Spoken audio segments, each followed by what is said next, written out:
everybody, welcome back to the Show and Tell show. It's me and Genevieve. We've been vaccinated. Yay! And Nicole over in Penetanguishene, she's been vaccinated, but she's over in Penetanguishene. Last week, you sent us out the challenge, Marine Heritage, of all museums to send that challenge to, Nicole. But you challenged, so you go first. What have you got?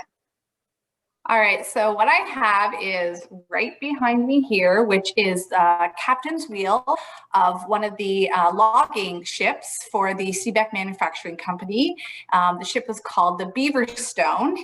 And interesting, we do have a little bit of information about that ship. In May of 1926. There was very low water levels. You know how people always, a couple of years ago, were talking about water levels being so low? Well, it is cyclical because back in the 20s, it was quite low as well. And so that logging ship was trying to get out of Black Current, and it got stuck. That's near the French River. It got stuck. And then the Wanapay, which is this one right here, tried to get it out, pull it out, and it got stuck as well. And so then a Midland tug, the Strathbogie, had to come and rescue the two ships. But unfortunately, it could only save the Wanapay. It could not save the Beaverstone, and so it did sink. But they did save the wheel, and the wheel was actually kept by the Beck family. They really liked this wheel, and they actually used it underneath a coffee table for many, many years. And then about 2 years ago, they donated it to the museum. So we now have it. It's the only ship wheel that we do have from all of the lumbering ships that we had here in the Penetanguishene area. So I thought that was an interesting marine heritage artifact for today. Awesome. Good stuff. Okay. So what have we got over here in Huronia Museum, Genevieve? We have a number of artifacts that were recovered from the wreck of the Regina. It was a CSL, Canada Steamship Lines, cargo ship, package freighter, that was used to deliver a variety of freight up and down the Great Lakes.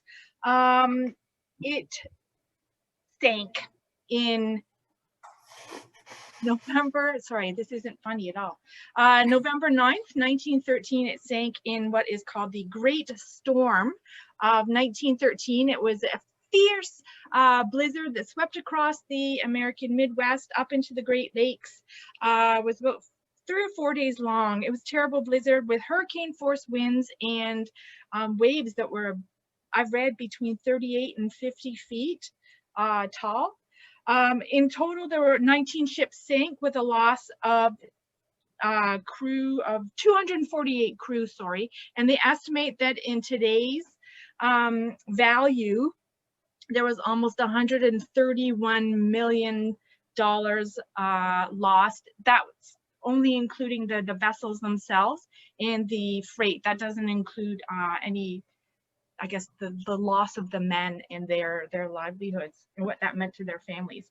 Anyway, the Regina sank. It was lost until 1986 when it was discovered by some divers, and in Lake Huron, just off the coast of Lake Michigan. And there was a kind of archaeological excavation done, but not really, not very quality. But anyway, a number of artifacts were recovered.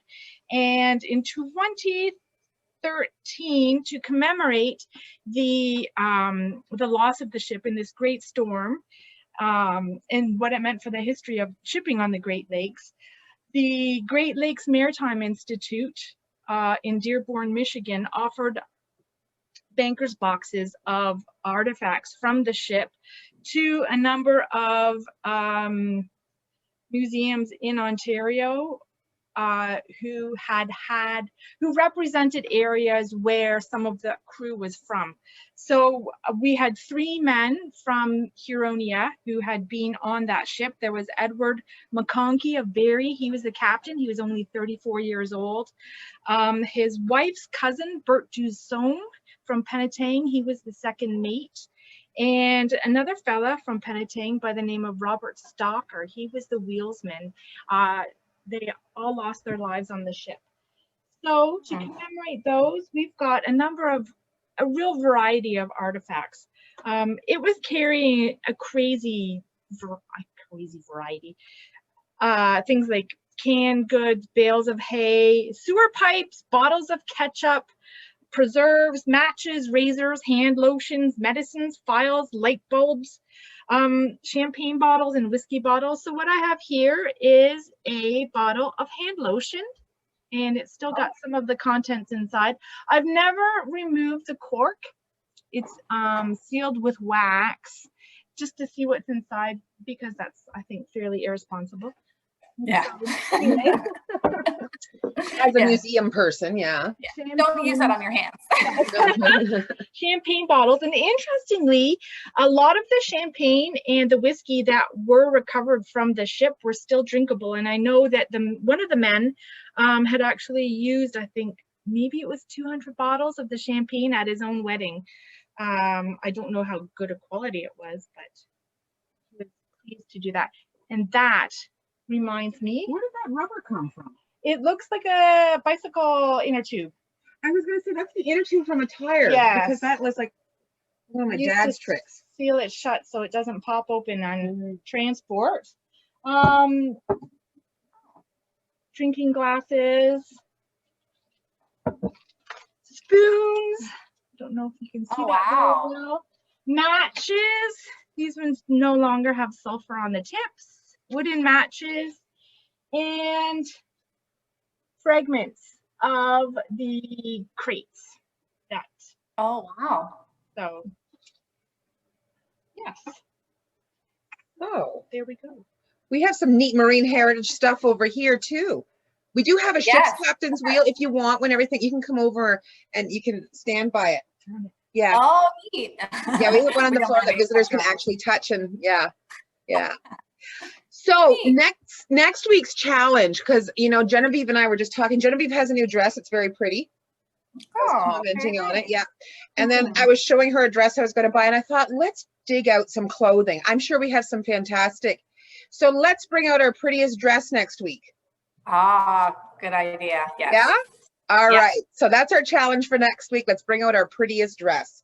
Awesome. Okay. What people thought was pretty at the time. We have to probably qualify that. Yeah. Well, I think they were all quite pretty. Very small though. Yeah, yes. Oh, yeah, for sure. Yeah. Okay, so that's it. We'll see everybody next week on the Show and Tell Show. We miss you, Jan. We'll see you next week, Jan. Bye. Bye, Nicole.